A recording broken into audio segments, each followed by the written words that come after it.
एक भोंदू रहता था, पर वो इतना सीधा था कि सब प्यार से उसको भोंदू ही बुलाते थे। गायों की सेवा करता था और जिस आश्रम में रहता था वहां के गुरुदेव शाम को प्रवचन करते थे तो सबसे पीछे बैठ के सुनता था। भोंदू को लगता था गुरुजी जो बोल रहे हैं ये बिल्कुल सत्य है, इसमें कोई झूठ नहीं है। एक दिन गुरुजी प्रवचन करते हुए बोले, यमुना के पल्ली पार भांडीर वन में ठाकुर जी गैया चराने आए। भांडीर वन का नाम सुनते भोंदू कान खड़े हो गए। बोले भांडीर वन तो मैं जाता हूं गैया लेके, मुझे तो कभी मिले नहीं वहां पे।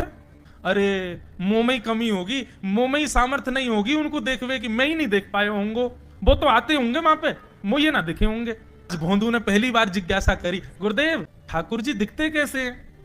तो गुरुदेव भी हंस गया, अच्छा भोंदू पूछ रहा है, बैठ जाओ बताते हैं। मोर मुकुट पहनते हैं ठाकुर जी, और बोले दो कान हैं लेकिन कुंडल एक ही पहनते हैं। ठाकुर जी ऐसे पुष्प तोड़ के कान के ऊपर लगा लेते हैं, दोनों कानों में एक ही कुंडल को फेर फेर के पहनते। ठाकुर जी पीली पीतांबरी, ऐसी ठाकुर जी पीली पहनते, पीली पीतांबरी। माला कैसी पहनते हैं? ठाकुर जी ऐसी पहनते हैं पूरी पैरों तक जाए।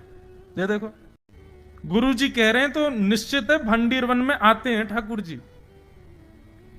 भोंदू अपनी गैया लेकर के भांडीर वन पहुंच गया। गैया चर रही थी, अब भोंदू ढूंढ रहा है, कभी वृक्ष के नीचे जाके देखे, कभी कहीं देखे, कभी ढूंढे कहीं से चंदन की सुगंधी आ जाए। गुरुजी बता रहे थे उनमें से चंदन की सुगंधी आती है, क्या पता कन्हैया यहीं कहीं हो। इतने भाव से, इतने प्रेम से और इतने भोलेपन से ढूंढने लगा ठाकुर जी को, और ठाकुर जी नहीं मिलते ना तो अपने आप को ही कोसता, मुंह में योग्यता ना होगी यही मारे ना मिल रहे, ठाकुर जी तो यही है। गुरु जी की बात गलत नहीं है, ठाकुर जी तो यही है। उसके उस सहज भाव पर, उसके उस सरल भोंदूपने पर ठाकुर जी रीझ गए।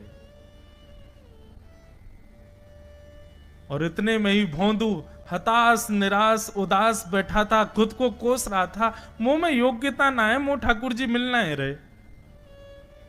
इतने में ही देखा सामने से असंख्य गायों का झुंड आ रहा है, और भोंदू ने जैसी उन गायों को देखा, ऐसी गाय कभी देखी नहीं, अलग गाय, सींग चमक रहे हैं, सींगों के ऊपर के भाग में सोने चांदी मढ़े हुए हैं, ऐसी ऐसी सुंदर सुंदर तंदुरुस्त गैया।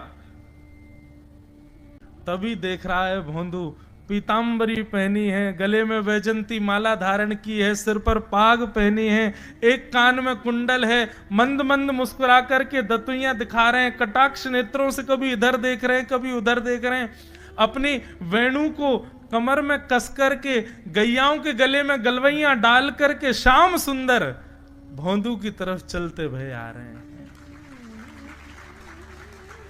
ये दृश्य देख करके हाथ पांव कांपने लगे भोंदू के।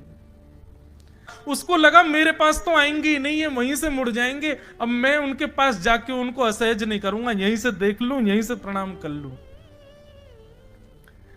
लेकिन जैसे जैसे प्रणाम करके ऊपर देखता, ठाकुर जी और पास आ रहे हैं, और पास आ रहे हैं, और पास आ रहे हैं। जैसे ही ठाकुर जी आकर के बैठे, भोंदू के पास शब्द नहीं है, हाथ पैर कंपित हो रहे हैं, उसको सूझ ही नहीं रहा करूं क्या मैं, इनके लिए क्या बिछाऊं, कहां बैठाऊं।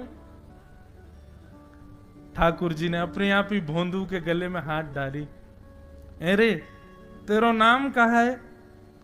जैसे ही ठाकुर जी ने नाम पूछा, भोंदू अपना ही नाम भूल गया, बोले मुझे याद ही नहीं मेरा नाम क्या है, पर प्रेम से सब लोग मुझे भोंदू बुलाते हैं। अब तो भोंदू नाम सुनते ही ठाकुर जी ताली दे दे के हंसने लगे, तेरा नाम भोंदू है? बोले हाँ मेरा नाम भोंदू है। और ठाकुर जी आपको अच्छा लगो? बोले हाँ बहुत अच्छा लगो। आपको नाम कहा है? ठाकुर जी बोले तुम वो ना जाने? बोले जानू तो ना हूं, लेकिन गुरु जी ने जैसो रूप बताया वैसो ही है आपको, तो आप कहीं नंद नंदन तो नहीं हो? ठाकुर जी बोले हाँ मैं नंद नंदन नहीं हूं, यशोदा जी को लाला, नंद जी को लाला। भोंदू बोलो जय हो भगवान, आज आपके दर्शन है गए। गुरु जी और सब बालकन को तो आप शायद रोज ही मिलते होंगे, लेकिन मैं ही अभागो, मुंह को आप आज ही मिले हो। ठाकुर जी बोले अब चल बात मत बनावे, जल्दी कछु खवा, मुंह को भूख लग रही है। भोंदू एक कपड़े में रोटी बांध के उसमें मिर्च और गुड़ रख करके लेके गया। 2 रोटी थी। भोंदू ने जैसे खोली, एक रोटी ठाकुर जी के सामने धर दी, एक अपने पास रख ली, बोले मैं भी तो खाऊंगा।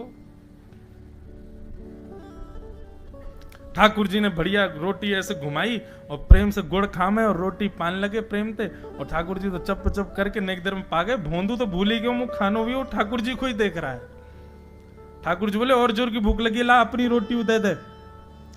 भोंदू बोलो मोह को भी भूख लगी है। बोले अच्छा चल आधी आधी खा ले, या मैं आधी तू खा ले आधी मैं खा लूं, दोनों खा लिए। कल ते नेक्स्ट से ज्यादा सी रोटी ले आइयो, भूख ज्यादा लगे, और सुन यही समय आइयो, मिलूंगा कल भी तोते।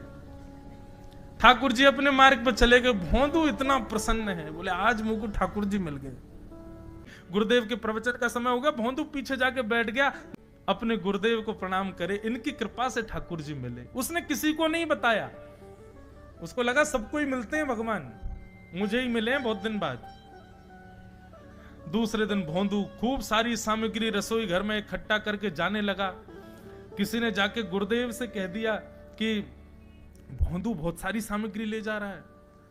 गुरुदेव ने जाके कही भोंदू